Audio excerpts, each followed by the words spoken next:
ನಮಸ್ಕಾರ. ಹಾಡು ಹರಟೆ ಚಾನೆಲ್ಗೆ ನಿಮಗೆ ಮತ್ತೊಮ್ಮೆ ಸ್ವಾಗತ. ಇಂದು ಒಂದು ಹರಟೆ ದಿವಸ. ಒಂದು ಚಿಕ್ಕ ಕಥೆಯಿಂದ ಶುರು ಮಾಡ್ತೀನಿ. ಒಂದು ಹೋಟೆಲ್ ಅಂತಿಟ್ಕೊಳ್ಳಿ. ನಮ್ಮ ದರ್ಶಿನಿ ಹೋಟೆಲ್ ಅಂತಿರುತ್ತಲ್ಲ, ಕೂತ್ಕೊಂಡು ತಿಂಡಿ ತಿನ್ನೋದಕ್ಕೆ ಅವಕಾಶ ಆಗುವಂಥ ಒಂದು ಹೋಟೆಲ್. ಆ ಹೋಟೆಲಲ್ಲಿ ತುಂಬ ಜನ ಅವ್ರಿಗೆ ಇಷ್ಟ ಆದಂಥ ತಿಂಡಿಗಳು ತಿಂತಾ ಇರ್ತಾರೆ. ಇಬ್ಬರು ಬರ್ತಾರೆ ಹೋಟೆಲ್ಗೆ. ಒಬ್ಬ ಸುಮಾರು ಒಂದು 30-35 ವರ್ಷದ ಒಬ್ಬ ಹುಡುಗ ಅವ್ರ ತಂದೆ ಜೊತೆ ಬರ್ತಾನೆ. ಅವ್ರ ತಂದೆಗೆ ಸುಮಾರು ಒಂದು 75-80 ವರ್ಷ ಆಗಿದೆ ಅಂತ ಅಂದ್ಕೊಳ್ಳೋಣ. ಬರ್ತಾನೆ. ತಂದೆ ಕೇಳ್ತಾನೆ, ಏನು ತಿಂತೀಯಪ್ಪ ಅಂತ. ಅವ್ರು ಹೇಳ್ತಾರೆ, ನನಗೆ ಇಡ್ಲಿ ಬೇಕು ಅಂತ ಹೇಳ್ತಾರೆ. ಸಾಂಬಾರು ಜೊತೆ ಇಡ್ಲಿ ತಿನ್ನಬೇಕು ಅನ್ನಿಸ್ತಿದೆ ಇವತ್ತು ಅಂತ. ಸರಿ, ಅವನು ವೆಯ್ಟರ್ ಬಂದಾಗ ಇಡ್ಲಿ ಸಾಂಬಾರು ಒಂದು ಪ್ಲೇಟ್ ತೊಗೊಂಡು ಬನ್ನಿ ಅಂತ ಹೇಳ್ತಾನೆ. ವೆಯ್ಟರ್ ತೊಗೊಂಡ್ಬರ್ತಾನೆ. ಮಗ ಕೇಳ್ತಾನೆ, ನೀನೇ ತಿಂತೀಯಾ ಅಥವಾ ನಾನು ತಿನ್ನಿಸ್ಲಪ್ಪ ಅಂತ. ಅಪ್ಪ ಹೇಳ್ತಾನೆ, ಇಲ್ಲ ನಾನೇ ತಿಂತೀನಿ ಅಂತಾನೆ. ಸರಿ ತಿನ್ನಿಪ್ಪ ಅಂತ ಸ್ಪೂನನ್ನ ಅಪ್ಪನಿಗೆ ಕೊಟ್ಬಿಟ್ಟು ತಿನ್ನೋದು ನೋಡ್ತಾ ಇರ್ತಾನೆ. 80 ವರ್ಷದ ಮುದುಕ ಪಾಪ, ಕೈಗಳು ಅಲ್ಲಾಡ್ತಾ ಇರುತ್ತೆ. ಆ ಸಾಂಬಾರು ಜೊತೆ ಇಡ್ಲಿ ಹಾಕ್ಕೊಂಡು ತಿನ್ನೋವಾಗ ಸ್ವಲ್ಪ ಬಾಯಿನಿಂದ ಸಾಂಬಾರು ಸುರಿಯುತ್ತೆ. ಮಗ ತಾಳ್ಮೆಯಿಂದ ಆ ಸಾಂಬಾರು ತುಟಿಯಿಂದ ಬದ್ದಿರೋದನ್ನು ಅವನ ಕರ್ಚೀಫಿಂದ ಒರೆಸ್ತಾನೆ. ಪಕ್ಕದಲ್ಲಿ ಕೂತ್ಕೊಂಡು ತಿಂತಿರೋ ಒಂದು 2-3 ಜನ ನೋಡ್ತಾರೆ. ಒಂಥರ ವಿಚಿತ್ರವಾಗಿ ಮುಖ ಮಾಡ್ಕೊಂಡು ಸಿಂಡ್ರಿಸ್ಕೋತಾರೆ. ಆದರೆ ಅವ್ರ ಪಾಡ್ಗೆ ಅವ್ರು ತಿಂತಾ ಇರ್ತಾರೆ. ಇವನು ತಿನ್ನೋಕ್ಕೆ ಶುರು ಮಾಡ್ತಾನೆ. ಆ ಸಾಂಬಾರು ಸ್ಪೂನಿಂದ ತೊಗೊಂಡು ಹಾಕ್ಕೊಳ್ಳೋವಾಗ ಕೈಗಳು ನಡುಗತ್ತೆ. ಆತನ ಶರ್ಟ್ ಮೇಲೆ ಇಡ್ಲಿ ಸಾಂಬಾರು ಸಮೇತ ಸ್ಪೂನ್ ಚೆಲ್ಕೊಂಡ್ಬಿಡ್ತಾನೆ. ತಿರ್ಗಾ ಪಕ್ಕದಲ್ಲಿ ತಿಂತಾ ಇರೋರು ಇನ್ನೊಂದು ಸಲ ನೋಡ್ತಾರೆ. ಅವರಲ್ಲಿ ಸ್ವಲ್ಪ ಅಸಹನೆ ಕಟ್ಟೆ ಕಾಣತ್ತೆ. ಮಗ ಶಾಂತವಾಗಿ, ಇರಪ್ಪ ಏನು ಯೋಚನೆ ಮಾಡಬೇಡ ಅಂದ್ಬಿಟ್ಟು ಅಂತ ಆ ಸ್ಪೂನಿಂದ ಎಷ್ಟು ಇಡ್ಲಿ ತೆಗಿಯೋಕ್ಕಾಗತ್ತೋ ಅಷ್ಟು ತೆಗೆದು ತಿರ್ಗಾ ಒಂದು ಕರ್ಚೀಫಲ್ಲಿ ನೀರಲ್ಲದ್ದಿ ಅದನ್ನು ಶರ್ಟನ್ನು ಒರೆಸಿ ತಿನ್ನಿಯಪ್ಪ ಅಂತಾನೆ. ಹೆಂಗೋ ಅವ್ರು ತಿಂದು ಮುಗಿಸ್ತಾರೆ. ಕಾಫಿ ಕುಡಿಬೇಕಪ್ಪ ಅಂತ ಕೇಳ್ತಾನೆ. ಹೌದು, ಕಾಫಿ ಕುಡಿಬೇಕು ಅಂತಾನೆ. ಒಂದು ಲೋಟ ಕಾಫಿನೂ ತರಿಸ್ಕೊಡ್ತಾನೆ. ಇವರು ನಾನೇ ಕುಡಿತೀನಿ ಅಂತ ಲೋಟನ ಹಿಂಗೆ ಇಟ್ಕೊಂಡು ಕೈ ಗಡ ಗಡ ಗಡ ಅಲ್ಲಾಡ್ತಾ ಇರುತ್ತೆ ಪಾಪ. ಹಾಗೆ ಇಟ್ಕೊಂಡು ಬಾಯಿ ಹತ್ರ ಹೋಗ್ತಾರೆ. ಆ ನಡ್ಗಕ್ಕೆ ಇಡೀ ಕಾಫಿ ಲೋಟದ ಸಮೇತ ಅವ್ರ ಮೈ ಮೇಲೆ ಬಿದ್ದುಬಿಡುತ್ತೆ. ಕಾಫಿ ಟೇಬಲ್ ಮೇಲೆ, ಅವ್ರ ಬಟ್ಟೆ ಮೇಲೆಲ್ಲ ಚೆಲ್ಬಿಡುತ್ತೆ. ಪಕ್ಕದಲ್ಲಿ ಕೂತಿರೋರು ಸ್ವಲ್ಪ ಕೋಪದಿಂದನೇ ಇವನು ಹೇಳ್ತಾರೆ, ಏನಯ್ಯ ನೀನು, ಬುದ್ಧಿ ಬೇಡ ನಿನಗೆ, ಇಷ್ಟು ದೊಡ್ಡವ್ರನ್ನ ಕರ್ಕೊಂಬಂದಿದೀಯಾ, ಇಲ್ಲೆಲ್ಲ ಹೀಗೆ ಚೆಲ್ತಾರೆ, ಅವ್ರಿಗೆ ಮನೇಲೇ ಕೊಟ್ಟು ತಿನ್ನಬೇಕು ಅಂತ ಗೊತ್ತಾಗಲ್ವಾ, ಇಲ್ಲೆಲ್ಲ ಬಂದು ಎಷ್ಟು ಗಲೀಜು ಮಾಡ್ತಾರೆ ನೋಡಿ ಅಂತೇನೋ ಒಂದು ಹೇಳ್ತಾನೆ. ಈತ ಏನೂ ಉತ್ತರ ಕೊಡೋಲ್ಲ. ಶಾಂತವಾಗಿ ಅವನೆಲ್ಲ ಟೇಬಲೆಲ್ಲ ಕ್ಲೀನ್ ಮಾಡ್ತಾನೆ. ಎಲ್ಲ ಮುಗಿಯುತ್ತೆ. ದುಡ್ಡು ವೆಯ್ಟರ್ ಬಿಲ್ ಕೊಡ್ತಾನೆ. ಈತ ಅಪ್ಪನ್ನ ಕರ್ಕೊಂಡು ಕೌಂಟರ್ ಹತ್ರ ಹೋಗ್ತಾನೆ ದುಡ್ಡು ಕೊಡೋಕ್ಕೆ. ಆ ಕೌಂಟರಲ್ಲಿ ಕೂತಿರೋ ಕ್ಯಾಶಿಯರು ಇದನ್ನೆಲ್ಲ ನೋಡ್ತಾ ಇರ್ತಾನೆ. ಮೋಸ್ಟ್ಲಿ ಆತ ಓನರ್ ಅಂತಲೂ ಅನಿಸುತ್ತೆ. ನೋಡಿಬಿಟ್ಟು ದುಡ್ಡು ಕೊಟ್ಟಾಗ ಅವನು ಹೇಳ್ತಾನೆ, ಬೇಡ ಸರ್, ಈ ತಿಂಡಿ ಕಾಫಿಗೆ ನೀವು ದುಡ್ಡು ಕೊಡಬೇಡಿ, ಇದು ನಿಮಗೆ ನನ್ನ ಕಡೆಯಿಂದ ಕಾಣಿಕೆ ಅಂದ್ಕೊಳ್ಳಿ ಅಂತ ಹೇಳ್ತಾನೆ.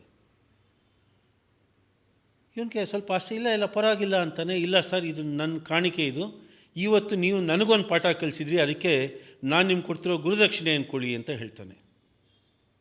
ಆಗ ಯುವಕ ಕೇಳ್ತಾನೆ, ಏನು ಕಾಣಿಕೆ ಅಂತ, ಏನು ಪಾಠ ಕಲಿಸ್ಕೊಡ್ತಿದ್ದೀನಿ ನಿಮಗೆ, ಯಾತಕ್ಕೆ ನನ್ನ ಗುರುದಕ್ಷಿಣೆ ಕೊಡ್ತೀರಾ ಅಂತ.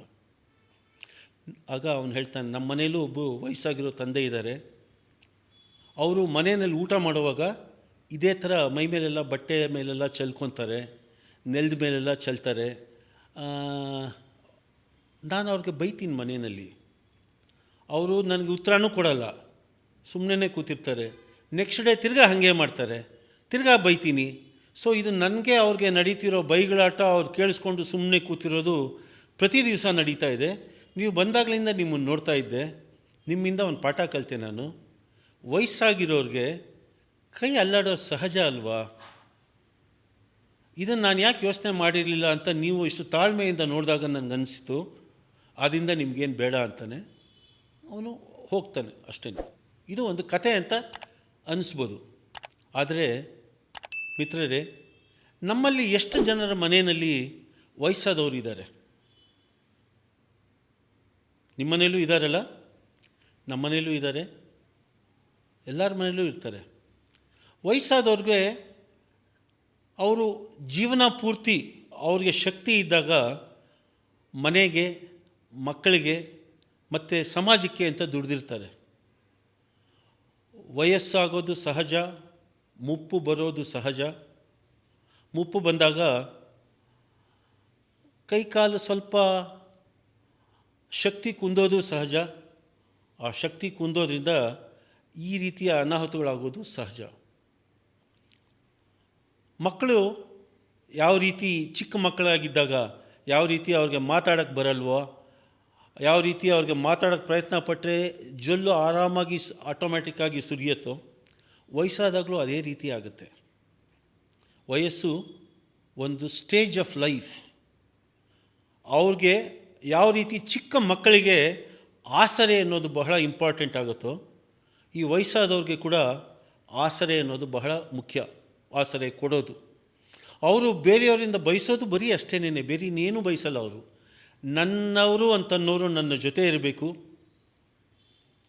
ನನ್ನವರು ಅಂಥವರು ನನ್ನ ಕಾಪಾಡ್ಕೋಬೇಕು, ನನಗೆ ನೆಮ್ಮದಿ ಕೊಡಬೇಕು, ಅಷ್ಟೇ ಅವ್ರಿಗಿರೋದು ಆಸೆ. ನಾವು ನಮ್ಮ ಚಿಕ್ಕ ವಯಸ್ಸಿನಲ್ಲಿ ನಾವು ಯಾವ್ಯಾವ ರೀತಿ ನಮ್ಮ ತಂದೆ ತಾಯಿಗಳಿಗೆ ಆಗ್ಬೋದು ಅಥವಾ ನಮ್ಮ ಅಜ್ಜ ಅಜ್ಜಿರಿಗಾಗಲಿ ತೊಂದರೆ ಕೊಟ್ಟಿರ್ಬೋದು ಅನ್ನೋದನ್ನು ಒಂದು ನಿಮಿಷ ನಾವು ಜ್ಞಾಪಿಸ್ಕೊಂಡು ಬಿಟ್ಟರೆ, ನಾವುಗಳು ಅವ್ರನ್ನ ಸರಿಯಾಗಿ ನೋಡ್ಕೊಳ್ಳೋದ್ರಿಂದ ನಾವು ಕೊಟ್ಟ ಕಷ್ಟಕ್ಕೆ ಈಗ ನಾವು ಬೆಲೆ ಕೊಡ್ತಿದ್ದೀವಿ ಅಂದ್ಕೊಂಡು ಅದಕ್ಕೆ ನಾವು ಋಣ ಸಂದಾಯ ಅಂತನಾದ್ರೆ ಅಂದ್ಕೊಬೋದು, ಅಥವಾ ಇದು ನನ್ನ ಕರ್ತವ್ಯ ಅಂತನಾದ್ರೆ ಅಂದ್ಕೊಳ್ಬೋದು. ಒಂದು ಸೇವೆ ಅಂತ ಮಾಡಿದ್ರೆ ಆ ಬುದ್ಧಿಜೀವಿಗಳಿಗೆ ನಾವು ಕೊಡೋವಂಥ ಒಂದು ನೆಮ್ಮದಿ, ಅವರಿಗೆ ಬೇಕಾದಂಥ ನೆಮ್ಮದಿ. ಮಿತ್ರರೇ, ದಯವಿಟ್ಟು ದೊಡ್ಡವರನ್ನು, ವೃದ್ಧರನ್ನು ಗೌರವಿಸೋಣ. ಯಾಕೆ ಅಂದರೆ ನಾವುಗಳು ಯಾವುದೇ ರೀತಿ ಎಷ್ಟೇ ಬೆಳೆದಿದ್ರೂ ಆ ಬೆಳವಣಿಗೆಗೆ ಒಂದು ಮುಖ್ಯ ಕಾರಣ ಅವರಾಗಿರ್ತಾರೆ. ಅದು ನಮ್ಮ ತಂದೆ ಆಗಿರ್ಬೋದು, ನಮ್ಮ ತಾಯಿ ಆಗಿರ್ಬೋದು, ನಮ್ಮ ಅಜ್ಜ ಅಜ್ಜಿ ಆಗಿರ್ಬೋದು, ಅಥವಾ ಯಾವುದೇ ಹಿರಿಯರಾಗಿರ್ಬೋದು. ಅವರ ಕೊಡುಗೆ ನಮ್ಮ ಬೆಳವಣಿಗೆಗೆ ಒಂದು ದೊಡ್ಡದಾಗೇ ಇರುತ್ತೆ. ಅದನ್ನು ನಾವು ಗೌರವಿಸೋಣ, ಅವರಿಗೆ ನೆಮ್ಮದಿ ಕೊಡೋಣ, ಅವರಿಗೆ ಸಂತೋಷವಾಗಿಟ್ಕೊಳ್ಳೋಣ. ಅವರ ಕೊನೆ ದಿವಸಗಳು ಶಾಂತಿಯಿಂದ ಇರಲಿ, ಅವರ ಕೊನೆ ದಿವಸಗಳಲ್ಲಿ ಅವ್ರಿಗೆ ತೃಪ್ತಿ ಅನ್ನೋದು ಕಾಣಲಿ, ಅವ್ರಿಗೇನು ಬೇಕೋ ಹೇಗೆ ಬೇಕೋ ಅದನ್ನು ಜೀವಿಸೋ ಸ್ವಾತಂತ್ರ್ಯನ ಕೊನೆ ದಿವಸಗಳಾದ ನಾವು ಅವ್ರಿಗೆ ಕೊಡೋಣ. ನನ್ನ ಈ ಕತೆ ನಿಮಗಿಷ್ಟ ಆಗಿದ್ದರೆ ದಯವಿಟ್ಟು ಈ ವಿಡಿಯೋನ ಲೈಕ್ ಮಾಡಿ.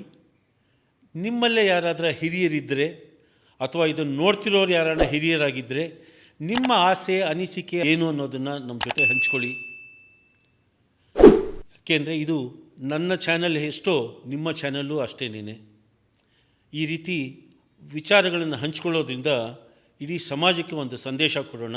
ಎಲ್ಲ ವೃದ್ಧರಿಗೂ ನೆಮ್ಮದಿ, ಸುಖ, ಶಾಂತಿ ಕೊಡೋದಕ್ಕೆ ನಮ್ಮ ಕೈಲಾದಷ್ಟು ಪ್ರಯತ್ನ ಪಡೋಣ. ನಮಸ್ಕಾರ.